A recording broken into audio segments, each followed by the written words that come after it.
Hello, thank you for checking out the MVLS Facebook or YouTube page. My name is Joshua Rodriguez, and I am a summer intern here at Maryland Volunteer Lorry Service for 2023. I'd love to talk to you today about ground rent.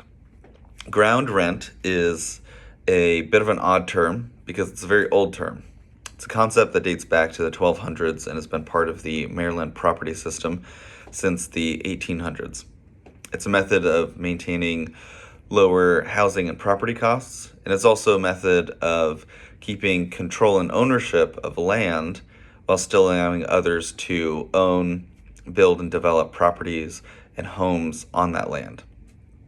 It's an odd idea, but it's a very important one, and it's very real today.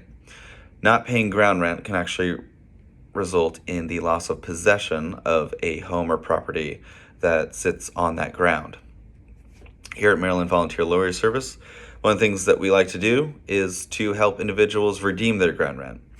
That is, we help them pay a certain amount of money to extinguish a ground rent lease. There are two methods of redeeming ground rent.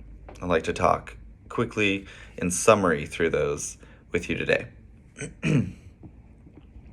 So the first method of redeeming ground rent is through the State Department of Assessment and Taxation, or SDAT. If you would like to work through SDAT to redeem your ground rent, the first step is to send notice to the current holders of a ground rent lease. You send that notice by first-class priority mail with a requested return receipt. That return receipt lets you know that the owners of the ground rent lease received that notice. Then you submit an application to SDAT. The application needs to include a copy of that return receipt and a fee, usually about $20.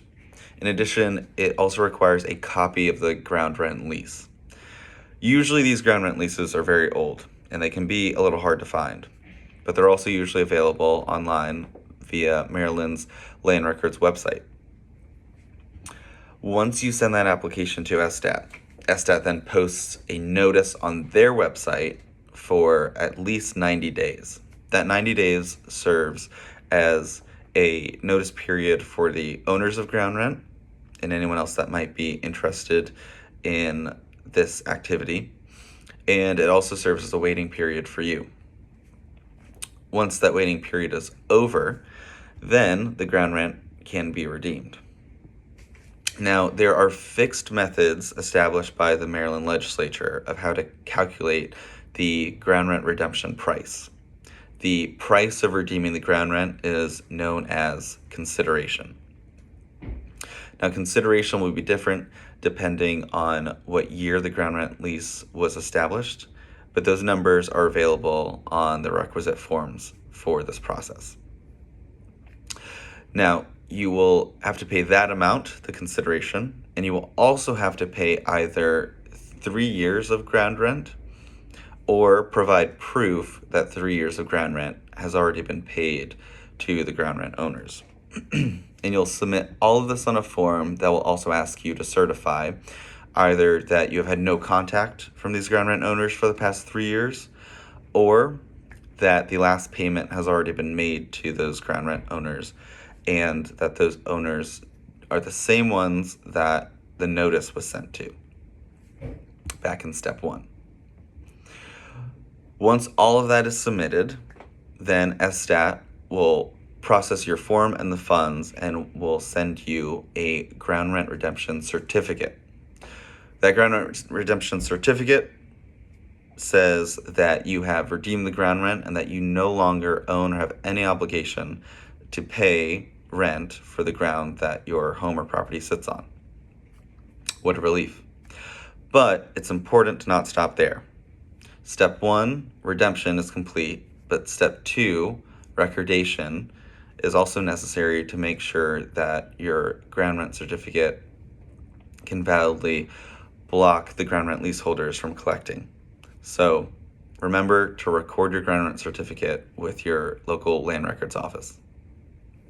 Now, alternatively, you can redeem your ground rent through ground rent owners. That is, the actual leaseholders of the ground. The first step is to contact the ground rent owner. Depending on who the ground rent owner is, this could often be a lot more streamlined process. You'll contact them and they will do the calculation themselves. That might seem a little nerve-wracking, but remember, it's a set calculation determined by the Maryland legislature. It is illegal for any alternative amount of consideration to be offered. So once that is paid, then they will have you or an attorney, one of the many places where MVLS can come in and help, set up and write up a new deed to establish that the ground rent has been paid. Once you have that deed in hand, then remember, always record.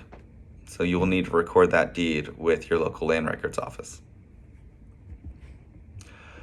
That is a quick summary of the ground rent redemption process in Maryland. I hope it's been helpful. And again, thank you for checking out our MVLS Facebook and YouTube page, and keep scrolling and looking around to find more helpful advice and tips. Thank you so much.